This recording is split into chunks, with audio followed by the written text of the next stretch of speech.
Welcome sa pinakaunang episode ng ating podcast. Sa wakas, mga kajots, may sarili na tayong palabas. Siyempre, kailangan ko ng kasama para hindi ako magmukhang tanga na nagsasalita mag-isa. Narito siya, ang aking alter ego, si Komikadjo. Wow, nag-level up ka na bro. Dati, comedy bar gigs lang at kung ano-anong interview sa kalsada. Ngayon, may podcast ka na. Yeah. So, ano itatawag natin dito? Podcasta. O baka naman, podcastan. Pwede na. Pero syempre, special thanks muna sa G-Flow, VO3, Remaker at Magic Hour. Sila ang dahilan kung bakit posible to. Sige. Sino o ano ang pag-uusapan natin ngayon? Excited na ako. Easy. Pag-uusapan natin ang Batang Quiapo. Uy, narinig ko may magtatanong daw sa atin. I-play mo na, bro.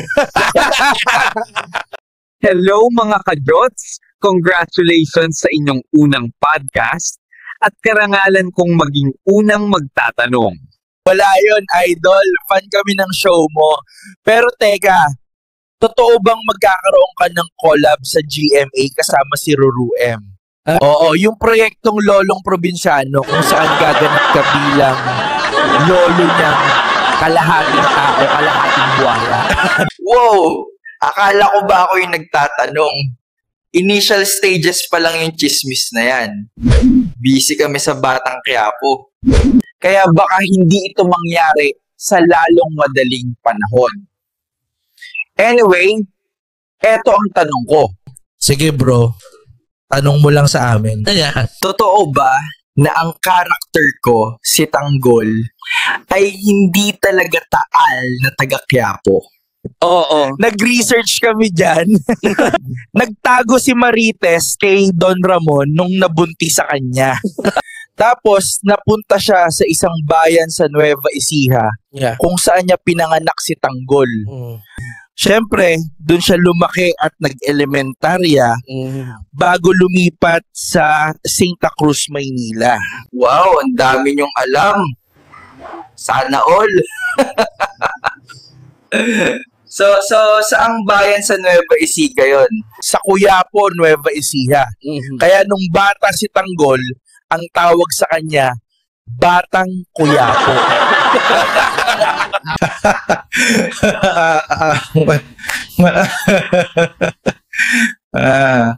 Kayo talaga. Grabe. So my kadyots, we'll be right back again on this podcast soon. Oo, tagalugin ko na bes. Babalik kami kasama ang iba pang mga celebrity guests. Abangan nyo. Alam mo bro, hindi lang si Vice Ganda ang nakapansin. Padami ng padami ang mga bobo na estudyante ngayon. Totoo yan bes. Mayroon talagang education crisis sa bansa. Pero ano sa tingin mo ang dahilan? Ha? Obvious. Sobrang focus sila sa Mobile Legends at TikTok. Yeah. Lahat ng cellphones at laptops, access sa lahat ng apps, walang focus sa libro. Yeah. Isa pang dahilan bro, ang kakulangan ng dekalidad na edukasyon at suporta ng gobyerno para sa mga pampublikong paaralan. Ang mahihirap ang pinakamalaking apektado. Pero alam mo ba na kahit noong 1977 pa lang, sinasabi na meron ng education crisis. Yeah. Nasa lyric siya ng kanta na sinulat ni Busing. Diba? Sige, tanungin natin mismo si Busing. Good morning, Kajot and Komikadjo. Ano na namang tanong yan, ha? Nagpapabattle pa ako kay Mochi habang lumabas si Puleng at heto tinatawagan niyo ako. Busing, yung 1977 song mong Duka, di ba tinalakay nun ang education crisis? Yeah. Ha? Ganun ba? Sa pagkakaalam ko, isinulat namin yun ni Chito Ilacad tungkol sa pagiging mahirap. Kinanta pa nga yun ng rock band na Judas. Nasaan ang krisis sa edukasyon doon? Ulitin na lang natin yung kanta para mapatunayan natin na mayroon talagang educational crisis doon. Ha? Grade 1 lang ang inabot ko. No read, no write pa ko. Paano na ngayon ang buhay ko? Kita mo, bossing, kitang-kita. Grade 1 na, pero hindi pa rin marunong magbasa o magsulat. Grabe. Exactly. Ngayon, ang mga bata itinuturuan ng magbasa at magsulat ng maaga, kindergarten at nursery pa lang. Pero sa kanta mo, grade 1 na, wala pa rin. Tama ka. Dapat ang lyrics ay, hindi ako nakatapos ng kinder para realistic. Eksakto, bossing. Kasi ngayon, grade 1, pag hindi ka pa marunong magbasa, ibabalik ka talaga sa kinder. Sige, isusulat natin muli yan at maglakabas tayo ng revised version. Salamat guys, iba kayo. Walang problema, bossing. Lahat to para sa bayan. At yan lang muna sa ngayon, mga kaibigan. Babalik kami. Manatiling nakatutok.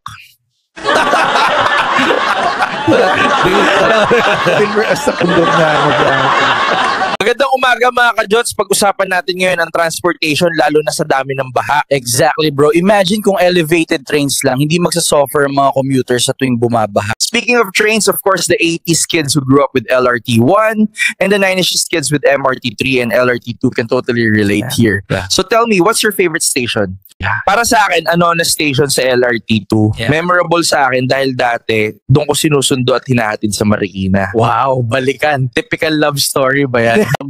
Hindi naman. One time kasi habang nasa train kami, sabi ng voiceover, next stop, Anona Station. Kaya sabi ko, ano na status natin? Tahimik lang siya. Your line was so off. So no label, ha? Everyday pick up and drop off, yet nothing. What did she say? Sabi niya mag-usap kami sa Santolan Station. Ngunit yun ang huling hinto. Kaya ano nangyari? Sabi niya, akala ko Santolan ang peg mo. Kasi you are so formal and excessive respectful.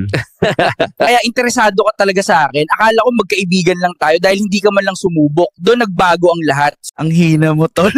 Akala ko magiging EA Guzman at Afchera just tayo ng era na yon. Yeah. Pero Ikam, ano ang stasyong pinakamalapit sa puso mo?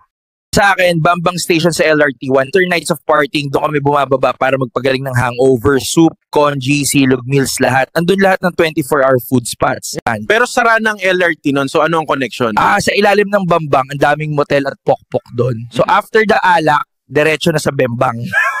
From Bambang to Bembang.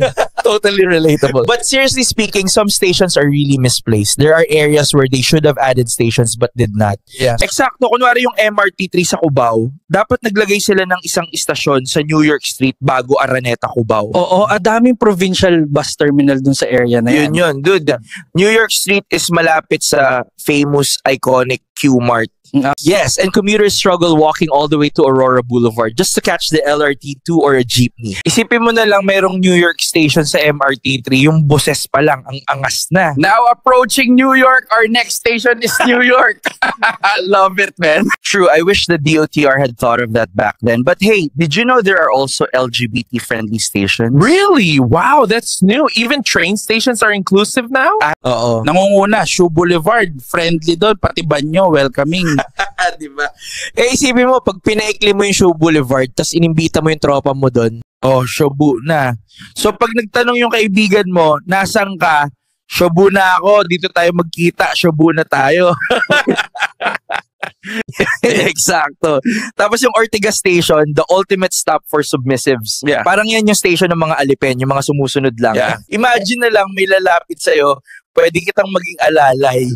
Ortigas Sundo, Ortigas Suporta, Ortigas Subo, Ortigas Sundot, anything. Gross, but the list of services sounds enormous. Wow. Now let's move to the LGBT-friendly station on LRT2, Recto Station. Bakit naman? Habang nagmamadali ang mga tao palabas ng tren, lahat nagsitiksika, nagtutulakan, nagpilitan. Ikaw biglang may sumundot sa likod mo. Hindi mo alam kung aksidente o sinadya. Pasensya na, di sinasadya. Bigla recto.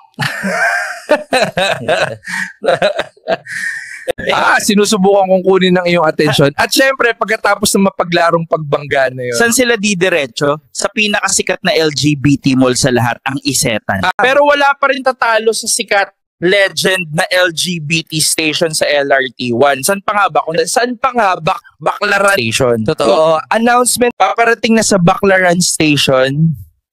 Our next stop is Baclaran Station. Isn't it annoying for LGBT? Mas malupit pa sa mga jeepney driver na sumisigaw ng, oh, mga bakla dyan, baklaran na. Baba na, mga bakla dyan, baklaran lang tayo.